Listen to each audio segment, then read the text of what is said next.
my Bookhos and Bookhos. This month, I'm going to talk to you about designing my collection for fashion school.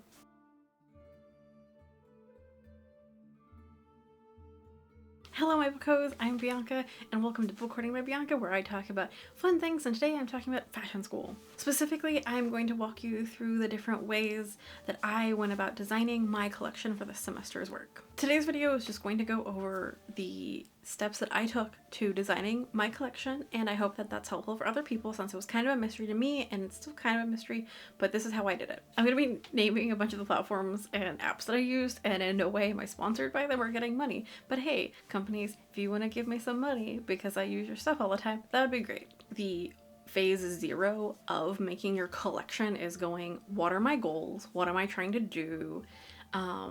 What are the ideas that I really like?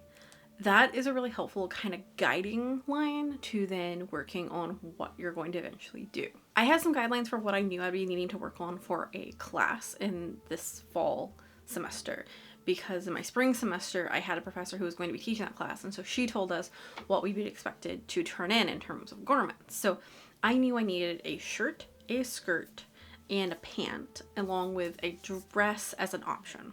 So I decided, hey, let's just design a couple of things around those lines, but also keeping things kind of like just in an inspiration phase, basically.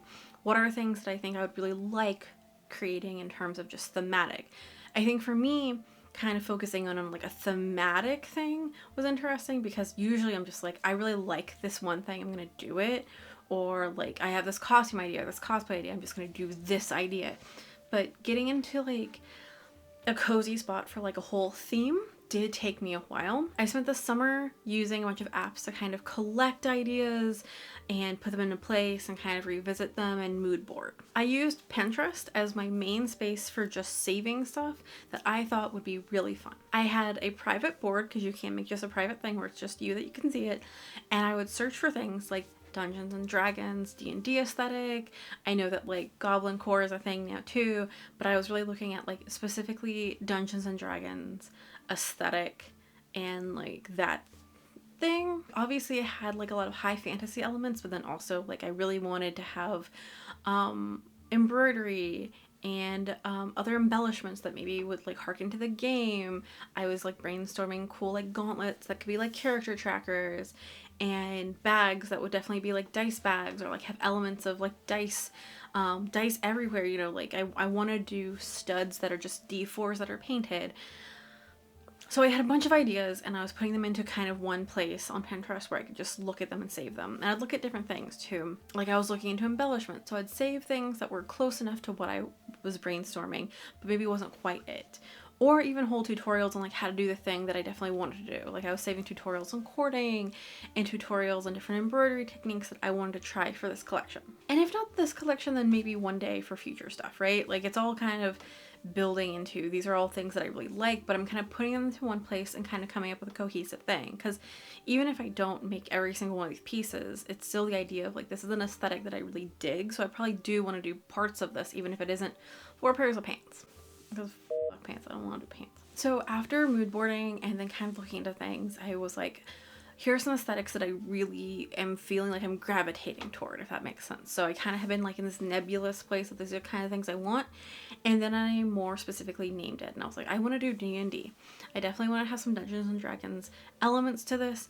D&D is like an imagined world, right? But I think a lot of design, a lot of the way we think of it, is also this kind of inspired by other things. And I think a lot of high fantasy is a lot of this, like inspired by this idea of the medieval and Renaissance eras. And I think that for me, I was like, okay, those are really cool things, because like who amongst us hasn't dreamed of those inspired by dresses that were really popular, you know, in fantasy movies when we were kids. So loving a lot of these high fantasy kind of costumes or fantasy inspired costumes when I was a kid, and obviously knowing that like those things led to me even doing fashion school and doing what I am now, I was like, what are other things that are kind of inspired that also could kind of be cool?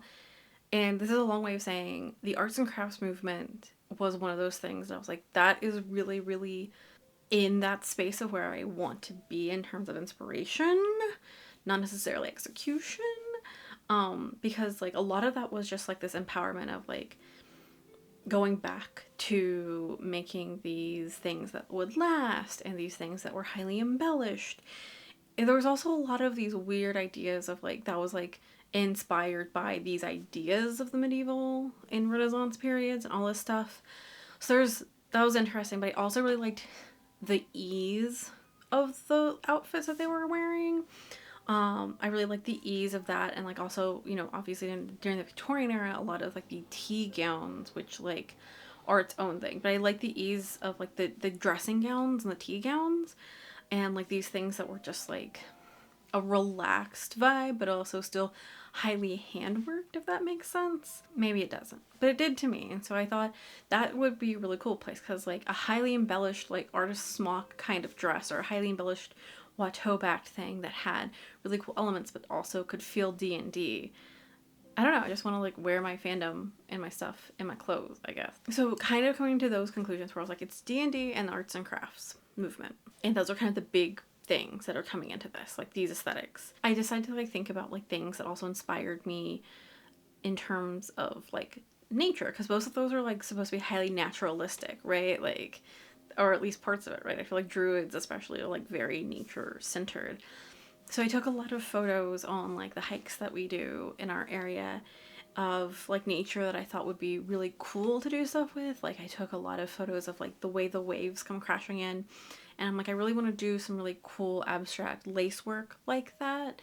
Maybe not this time, but at some point. Just looking at like botanicals for color and for maybe embroidery inspiration and stuff like that. So yeah, that's kind of where I was in terms of the inspiration point. So I kind of coalesced all those ideas and those photos, and I put them into Canva, and I started making little mood boards, and they weren't specific to outfits. It was just, of all these things I've been collecting, what feels good to me, what feels like things that I can see working together, essentially. So it's like, you know, like a photo of the waves, a photo of some dice, but also some botanicals and some fog, or some needlework, detail work, some chainmail, like all these things. So, you know, I just kind of played with it, and I would put different photos in, take it out, move things around, and kind of just see how I kind of felt. Because I wanted something that was kind of a visual center point of like, not only presenting to other people, but like also for me to be like, this is a center point for like these designs, so there's some cohesion. So we had the first phase, which was like 0.0 of like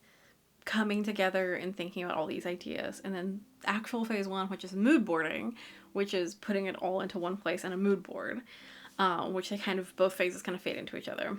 So then after that, it's actually designing things. Now for designing, I'm sure people do many different methods for this, but what I did was I use Procreate on my iPad, and what I do is I have croquis, which are the very basic mannequin kind of outlines of people. You can get standard or kind of posed, and I use croquis as the base layer and then built layers on top of that for my designs. And then I shaded in with different textures and pencils and stuff to kind of try to match the color schemes that I had, but also knowing those weren't set in stone depending on what my not only assignment was, but what fabrics I had on hand at the time. Because I did want to use as much of that I had, but I also wanted to keep it open in case I had any things that were like gifted or donated to me. I highly recommend using Procreate for things because you can layer things, you can turn layers on and off easily, you can do kind of cool textures and stuff, and there's just like always places that are like doing tutorials on how to use it. Like I can see stuff on TikTok all the time, there's places on YouTube you can go, but those are kind of the basic places that I went to do stuff. And what I really like about Procreate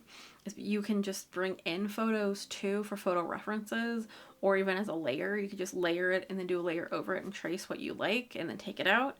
So that's just like my big tip for using Procreate to make your designs. So I made a ton of drawings. I really first worked on the actual design, and then I worked on coloring in the ones that I felt more comfortable and confident in. So I have way more designs than I actually illustrated and colored in all the way. So after I had enough designs that I felt really comfortable and confident, and of course like as I was designing I kept going back to my mood board, I decided to then put that into Canva and put those into individual pages. And so I have like a little mood board start off, and then you can see that I have the different garments sketches, the different items with the things that inspired them and with the detail work that I plan to put into them, just as an example, because I'm not a great illustrator, so I don't really have the skill to draw all the like ideas that I have in my head. but I put them down there because I thought that was the easiest thing, just to like have them there so I could do visual references. Then I just saved it and turned it into my teacher, and I have had to be working on those designs this semester. You can see here, this is one of my kind of shirt ideas, and I will talk about it in a future video, but I also think that like it's really fun because like for me, I didn't know the assignment parameters in terms of the patterning parameters before I drew everything. I just knew I needed to make like a shirt, a pant, a skirt, and a dress potentially. So with that, I was really down to just like iterate my designs based on what I was doing. And I think like this is definitely a fun thing to be like, how do I take a sketch to reality, especially based on like time, skills, materials, which is always a challenge. So yeah, that's pretty much what I was doing to just make the mood board and to make like designs. And then I'm constantly like adding to my Pinterest board even today of just like, as I make a garment like or design a garment, like, okay, what are better ways that I could have done this? What are different ways I could have done this? And it's kind of fun because like maybe this is less of making a collection and more of just like making comfy clothes for myself that maybe that's just gonna be my own wardrobe that I just make for myself and always have. Thank you so much for listening to my little ramble about how I put together my collection. I hope that if you also were given an assignment and you're like, how do I do this? What am I doing? This might be helpful for you. I know some people do physical collages and stuff. For me, Pinterest was just like a really easy way to put it all in one place. And also, if you do the Chrome extension for Pinterest, you can just pin stuff directly from websites, which was really helpful for me because then I didn't have to like save the photo and then put it into Pinterest and stuff. It was just automatically, I could just click and save and have it where I wanted it to be. I would love to hear your tips on how you put together your designs for your collections or your work. Please leave them in the comments. Please do take a second to leave me a tip on coffee because that's how I get support through Patreon and coffee to help make my fashion school things happen. And I love sharing that with you, but it also can't happen without some support to go along. So keep this channel running, and thank you so much for joining me, and don't forget to make it so.